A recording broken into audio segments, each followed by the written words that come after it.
때를 아는 지혜라는 제목으로 말씀을 보도록 하겠습니다. 이제 벌써 작년이 되어버렸습니다. 작년 24년 1월 14일에 미스 아메리카에서 우승한 메디슨 마시의 인터뷰를 US 투데이에서 읽었는데 감동이 되어 제가 소개를 하려고 합니다. 메디슨이 나이가 몇 살이냐? 작년에 22살이니까 원래 23살이네요. 우리보다 훨씬 적죠. 찬혁이하고 의진이는 27살인데요. 22세 나이로 현역 공군 장교로서 미스 아메리카에 우승을 하였습니다. 메디슨은 이제 인터뷰를 하는데 그가 가장 좋아하는 말이 있대요. 스코틀랜드 럭비 국가대표 선수였던 넬슨 핸더슨이 남긴 명언입니다. 인생의 참된 의미는 자신이 그 그늘에 앉을 것을 기대하지 않으면서 나무를 심는 것이다 라는 말을 가장 좋아한다고 말했습니다. 이 말은 뭐냐? 자신이 그 그늘에 앉을 것을 기대하지 않으면서 나무를 심는다. 이 말은 비록 내가 그 결과를 보지 못할지라도 내 자녀와 내 후손들이 볼 수 있기 때문에 또 다른 사람들이 그 그늘에 앉을 수 있기 때문에 나무를 심는다는 것이 아니겠습니까? 어떤 면에서는 그만큼 우리 인생이 짧고 한계가 있다는 것을 알 수 있어요. 내가 심었지만 내가 죽으면 그늘에 못 앉잖아요. 그만큼 인생에 짧고 한계가 있다는 것을 이해할 수 있습니다. 그리고 또 메디슨은 이렇게 말했습니다. 당신이 사랑하는 사람들과 즐기는 일에 열심히 노력하는 데 전념하십시오. 그러면 성공과 행복이 뒤따를 것입니다. 그리고 계속해서 말합니다. 인정과 찬사 또는 외부적 검증을 쫓는 것을 멈추십시오. 대신에 당신을 만족시키는 것에 집중하십시오. 직장에 출근하든 열정을 추구하든 단순히 사랑하는 사람들을 위해 존재하든 이러한 순간이 진정으로 중요하고 진정한 성공을 가져다 줄 것입니다. 22살 나이에 이런 참 훌륭한 생각과 훌륭한 말을 했다는 것을 생각할 때에 참 철이든 친구구나 라는 생각이 듭니다. 왜 이렇게 말할 수 있는가? 18살 때 엄마가 취장암으로 돌아가셨어요. 42세 때. 엄마가 취장암을 극복하기 위해서 병원에 있을 때 그 죽어가는 어머니를 보면서 여러 가지 많은 것을 느꼈단 말이에요.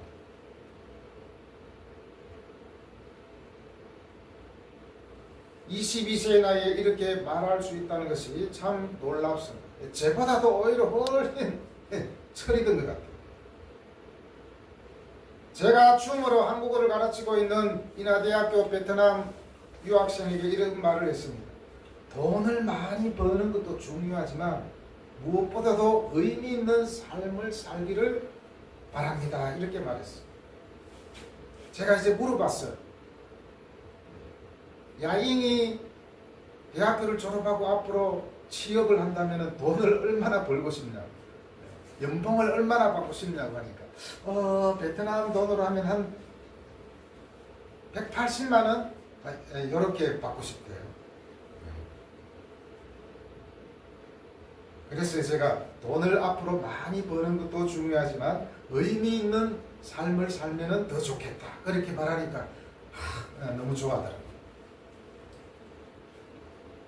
여러분은 여러분이 생각하고 있는 인생의 참된 의미가 무엇입니까?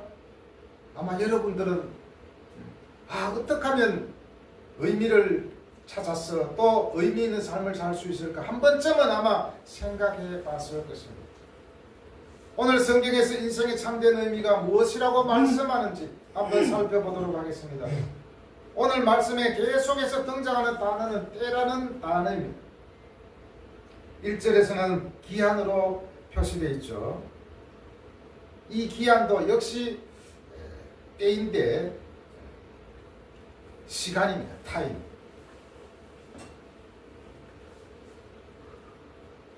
오늘 말씀에 나오는 시간은 유심히 살펴보면 어떤 의미의 시간인 것 같습니까? 어떤 한 시간, 두 시간의 의미보다도 어떤 시점을 말합니다. 시점. 시점은 특정한 시간을 말하는 것이 아닙니다. 특정한 시간이 아니라 인생의 전부를 말할 수 있습니다. 한글로 기한은 무슨 뜻입니까? 찾아보니까 유통기한으로 되어 있습니다. 유통기한. 특히 식품이 유통기한이 지나면 못 먹기 때문에 폐기 처분을 해야 됩니다. 왜냐? 상하기 때문에. 그만큼 우리 인생도 유통기한이 있다는 것입니다. 아무리 건강식품을 먹고 건강관리를 잘한다 할지라도 100세 넘기기가 쉽지 않습니다. 우리 인생도 유통기한이 있습니다. 유통기한이 충분할 때 우리는 정말 그 때에 따라 열심히 살아야 되는 것이 되는 이유가 됩니다. 11절에 보면, 자 11절에 보겠습니다. 11절에 보면 하나님이 모든 것을 지으실 때 때를 따라 아름답게 하셨고 그랬습니다. 때를 따라. 바로 이 때는 하나님의 때를 말하는 것입니다. 그리고 이 때는 시기적절한 때를 말합니다.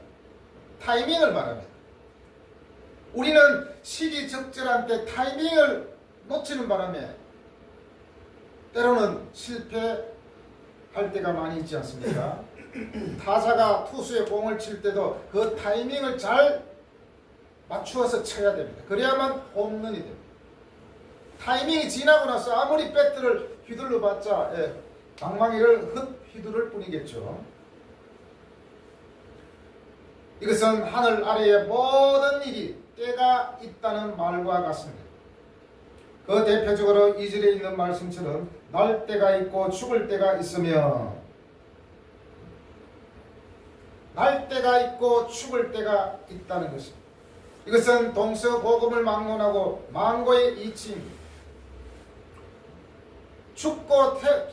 내가 태어나고 죽는 것은 인간의 힘으로 되는 부분이 아니라 우리의 한계를 벗어난 거죠. 자, 영어 성경에 찾아보니까 태어나다 이 앞에는 존재를 의미하는 be가 있습니다. be. 그런데 죽다는 말 앞에서는 be가 없습니다. 우리는 존재하기 때문에 슬퍼하고 존재하기 때문에 고통스러워하고 존재하기 때문에 꿈을 갖고 있는 것입니다. 여러분은 그렇다면 어떤 존재로 살아가기를 원합니까? 우리 모두는 이 땅에 존재할 때와 또 이 세상을 떠나야 할 때가 있다는 것입니다. 이 때를 우리가 분명히 알고 이해해야 됩니다. 솔로몬은 그래서 전도서 2장 15절에서 말합니다. 우매자가 당한 것을 나도 당한다라고 말하고 있습니다. 최고의 지혜자라고 하는 솔로몬이 깨달은 것입니다. 나도 똑같이 죽게 되는구나. 아주 간단한 것 같지만은 이것을 깨닫는 사람이 참으로 지혜 있는 사람일 것입니다. 보통 우리가 20대, 30대에는 나는 영원히 살 수 있을 것이라는 환상에 빠질 수도 있습니다. 그러나 40이 되고 50이 되고 60이 되면 나도 똑같이 소크라테스도 죽은 것처럼 모세도 죽은 것처럼 나도 곧 이 땅을 떠나야 되겠구나 라는 생각이 듭니다. 그때가 몇 살입니까? 50세. 지천명이라 그러잖아요. 50살을.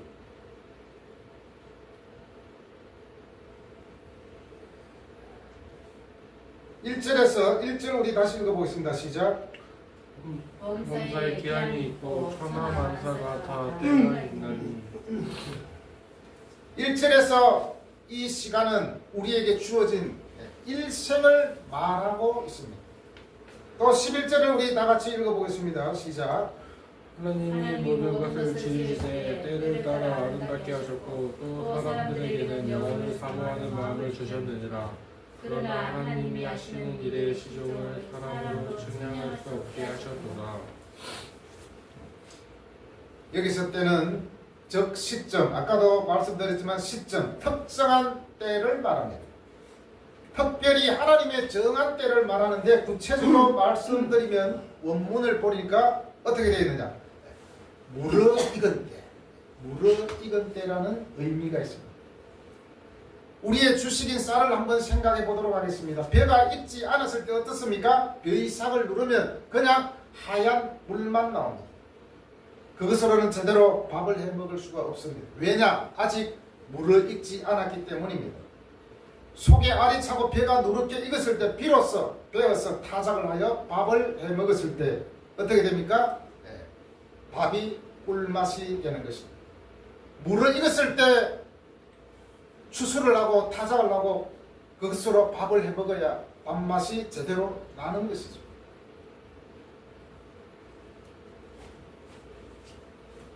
자판기에 커피 버튼을 눌러놓고 90도로 허리 굽혀 컵 나오는 것에 손 넣고 기다리는 사람이 있습니다. 금방 나오는데도 90도로 빨리 나오기를 바라면서 빨리 꺼내려고 기다리는 사람들이 있습니다. 그리고 아이들이 사탕을 빨아먹지 못하고 바로 깨물어 먹다가 이빨이 부러지기도 합니다. 그리고 버스가 오면 사람들이 줄을 서서 차례대로 타는 것이 아니라 버스가 오면 우르르 뛰어서 버스를 탑니다. 그리고 택시가 오면 따라 뛰면서 문 손잡이를 잡고 행선지부터 외칩니다. 원래는 타고 나서 어디로 갑시다 이렇게 해야 되는데 문고리 잡으면 열면서 어디로 갑시다 이렇게 말할 때도 있죠. 그리고 엘리베이터에 타면 닫힘 버튼부터 마구 누릅니다. 빨리 올라가기 위해서. 이것은 우리 한국인의 성급한 특성을 꼬집는 말입니다. 한국인이 성격이 급하다는 것은 자타가 공인하고 있습니다.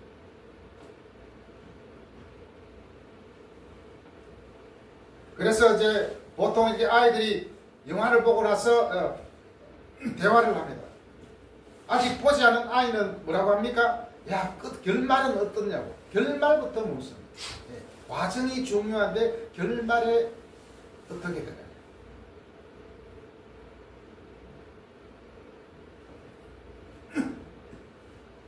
이런 것을 볼 때에 우리가 성급하게 뭔가 이루려고 하지 말아야 됩니다.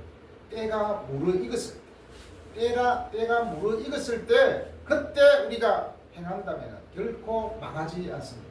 대박을 꿈꾸기보다 성실하게 살다 보면 하나님께서 갚아 주실 것입니다. 우리 그리스도인들이 유통기간 동안 삶의 자세는 본문에서 어떠해야 한다고 말하고 있습니까? 11절에서 뭐라 그랬죠? 사람에게 영원을 사모하는 마음을 주셨다라고 말하고 있습니다. 사람이나 짐승은 흙이라고 하는 재료로 만들어졌지만 유일하게 사람에게만 생기를 불어넣어 주셨습니다. 그리고 영적인 존재가 되었습니다. 이것은 진화론을 배경하는 말씀이기도 합니다. 영원을 사모하는 마음은 유일하신 참 하나님을 사모하는 마음, 이것이 없다면 이 땅에서 살아갈 소망이 별로 없죠. 이것은 바로 믿음의 작용이라고 할 수 있습니다.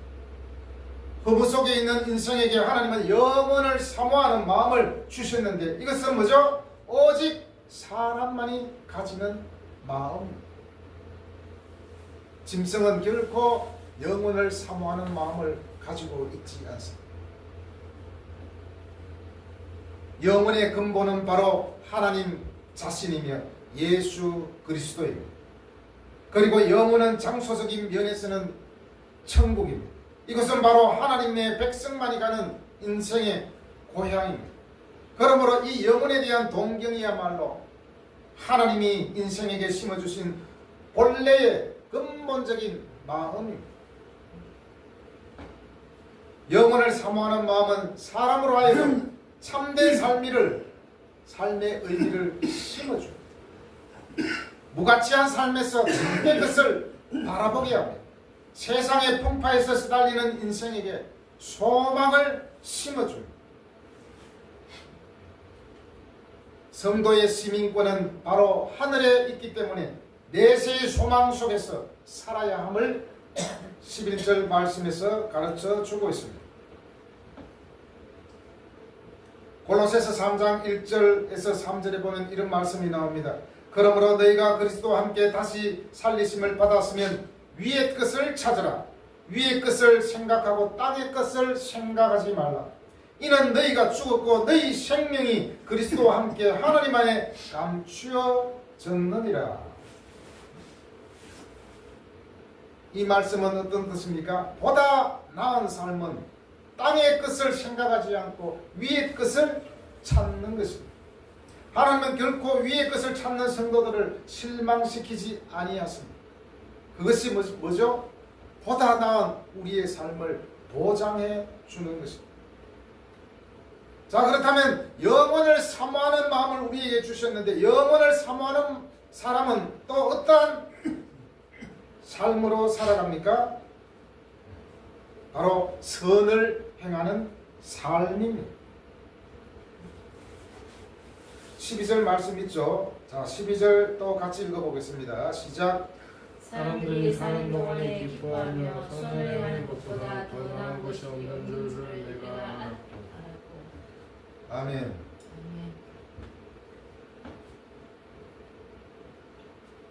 솔로몬은 바로 체험적인 신앙을 고백하고 있습니다. 내가 알았다라고 고백합니다. 내가 알았다는 것은 그는 보다 나은 삶이 어떤 것인지를 몸소 체험하고 증거하고 있는 것입니다. 내가 살아보니까 정말 하나님을 경외하고 하나님이 주신 우리 생명을 선으로 살아가는 것이 최고의 의미라는 것을 깨닫게 될 때 그 삶은 복된 삶이라 할 수 있을 것입니다. 그러면 선이란 무엇입니까? 진실하게 사는 것이 선이며 하나님을 믿으며 그 말씀을 따라 사는 삶이 선입니다. 최고의 선은 바로 하나님을 섬기는 삶이 최고의 선이라 할 수 있습니다. 세상의 선은 절대적인 선이 없습니다. 그래서 어떤 철학자는 세상의 선은 순환적 선이라고 그랬어요. 순환적 선. 우리가 먹이사슬을 보면 알 수 있습니다. 사자가 토끼를 쫓아가서 잡아먹으면 이게 악일까요? 선일까요? 악이라 그러겠죠. 그러면 토끼는 또 쫓아가다가 또 다른 거 뭐죠? 토끼풀이라든지 이걸 뜯어 먹으면 그것은 또 선입니까? 네, 아니죠. 선인지 악인지 잘 모릅니다. 토끼풀 입장에서는 뜯기니까 악이죠. 또 토끼 입장에서는 사자에게 쫓겨서 잡아먹히니까 토끼 입장에서는 또 악이죠. 이렇게 먹이 사슬을 보면은 실제로는 선 같지만 또 악일 수도 있다는 것이죠. 다시 말하면 세상의 선이라는 것은 항상 상대적이라는 것이에요. 우리나라의 남한에서 선은 북한에서 악이 될 수 있어요. 또 우리 대한민국에서는 악인데 북한에서는 선이 될 수 있어요. 그래서 세상의 선은 항상 상대적이고 순환적이라는 것입니다. 그래서 절대적인 선은 뭐냐? 바로 하나님을 섬기고 영혼을 사모하는, 또 하나님이 주신 생명을 가지고 선을 행사하는 것, 그것이 인생의 참된 의미이며 하나님을 섬기는 것이 최고의 선이라고 할 수 있습니다. 우리가 우리 자신들만을 위해 태어난 것이라고 생각한다면 그것은 큰 오산입니다. 또한 나를 사랑하는 자를 사랑하는 정도의 선을 행함보다는 바로 신본주의의 선을 행함으로 살아가야 합니다. 이와 같은 선은 어떤 보수를 바라보고 하는 것이 아니라 여호와를 의뢰하고 행하는 것입니다. 여러분, 선을 행하는 것은 바로 우리의 본업이며 하나님께서 요구하는 선입니다. 가장 참된 즐거움은 바로 하나님께서 말씀하시는 이 선을 행할 때에 참된 즐거움이 찾아온다는 것입니다.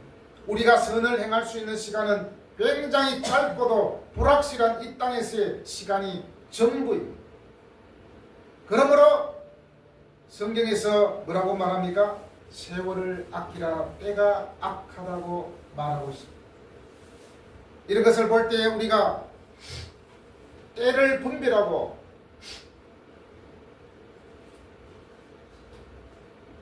시기 적절한 그 타이밍을 분별할 수 있는 그런 사람이 참된 지혜로운 사람이라 할 수 있지 않겠습니까?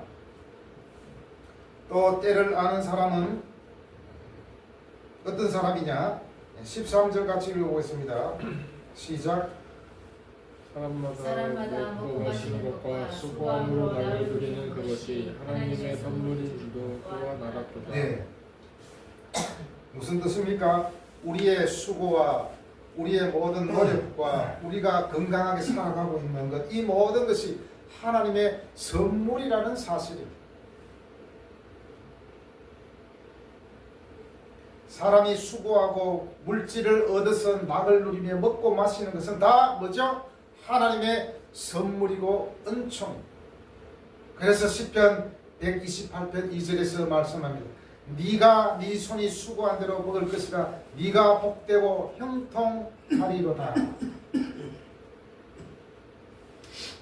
오늘 13절에서도 사람마다 먹고 마시는 것과 수고함으로 낙을 누리는 것이 하나님의 선물인 줄 또한 알았노라. 내가 살아가는 이 모든 것들이 하나님께서 주신 선물이라는 사실을 우리가 알 때에 우리는 세월을 아끼며 때를 잘 분별하며 살아갈 수 있을 것입니다. 지금 지구촌에는 먹고 마시는 문제까지도 해결을 못하고 기아에 허덕이는 많은 민족들이 도처에 널려 있습니다. 거기다가 전쟁 가운데 있는 나라도 있습니다. 먹고 마시는 것조차 제대로 해결하지 못하는 나라도 있다는 것입니다. 멀게는 아프리카에서부터 파키스탄, 인도, 그리고 가장 가까운 동포이며 동족인 북한이 그렇습니다. 이런 곳에서는 먹고 마시는 낙조차도 없습니다. 먹고 마시는 것도 감시받아야 된다는 거죠. 마시고 싶고 먹고 싶어도 먹을 게 없어요. 우리는 그래서 항상 우리가 먹고 마실 때 이런 정말 먹고 마시는 것조차도 해결되지 않는 나라가 있구나 라는 것을 생각하면 우리가 감사하지 않을 수 있겠습니까?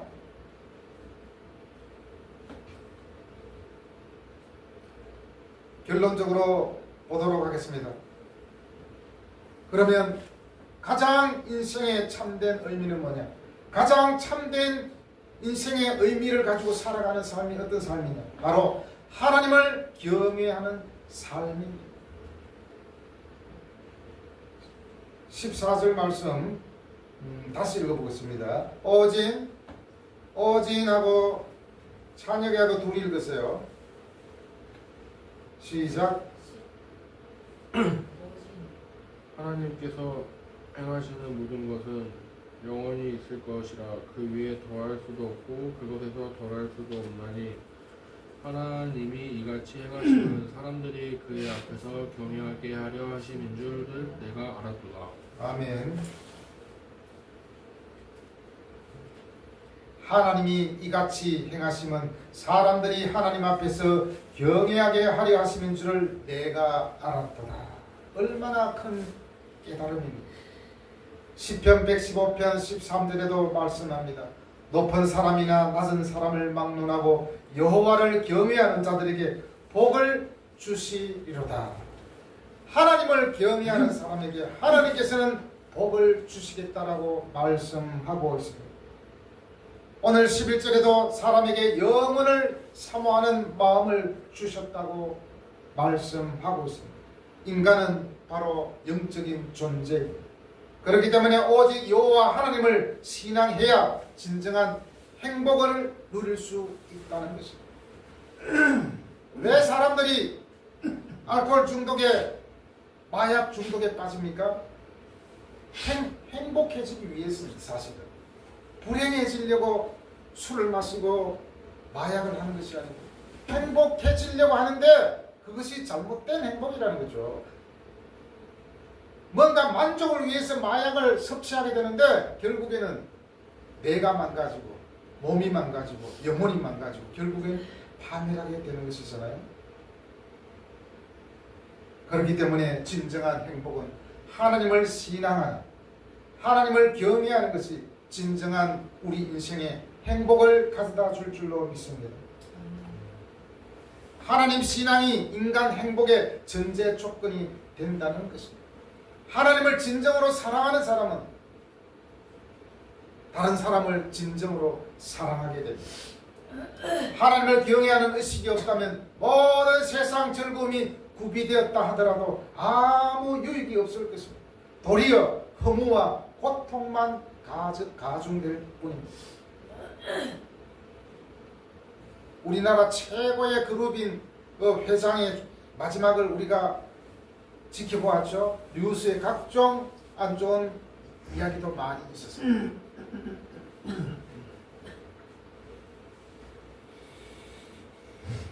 사람은 육체적인 욕망만을 위해서 계속 추구해 나간다면 그곳에서는 허무와 고통만 있을 뿐이라는 것을 증명해 주는 것이죠. 그래서 모든 것을 경험한 솔로몬은 가장 본질적인 행복은 바로 심령의 낙이라고 말했습니다. 전도서 6장 3절 제가 읽어드리겠습니다.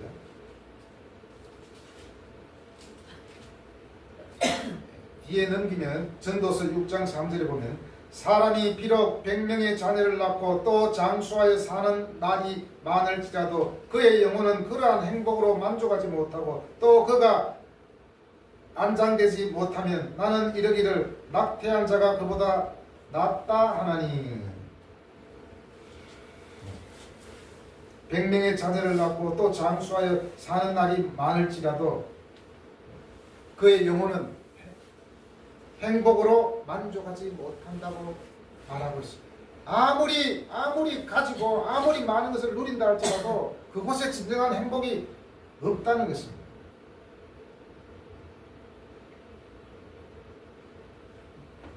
그래서 사도 바울은 뭐라고 말씀합니까? 빌립보서 3장 1절에 보니까 주 안에서 기뻐하라. 그리고 빌립보서 4장 4절에서 주 안에서 항상 기뻐하라. 우리가 기뻐하고 즐거워하고 살아가는 모든 것들에서 주 안에서 하라는 것입니다. 즐거워하더라도 기뻐하더라도 주 안에서 하라는 것입니다. 거기에 진정한 행복이 있다는 것을 우리는 알아야 합니다. 여러분, 하나님을 경외함으로 주 안에서 항상 기쁘게 사시기를 바랍니다. 사랑하는 여러분, 인생의 참된 의미를 찾고 있습니까? 인생의 매일매일의 삶은 하나님의 도움이 있을 때 비로소 의미가 있게 되며 어떤 일의 성취는 궁극적으로 하나님의 손에 달려 있다는 그 내용이 바로 오늘 말씀의 주제입니다. 여러분은 이 세상에서 무슨 낙으로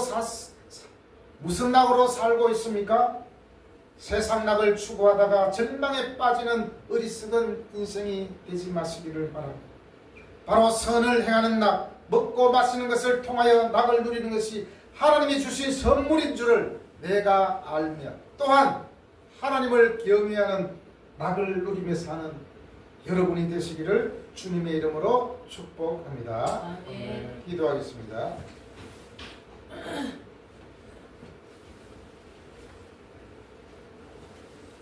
하나님 아버지 감사합니다. 오늘 말씀에서 범사의 기한이 있고 천하 만사가 다 때가 있다고 말했습니다.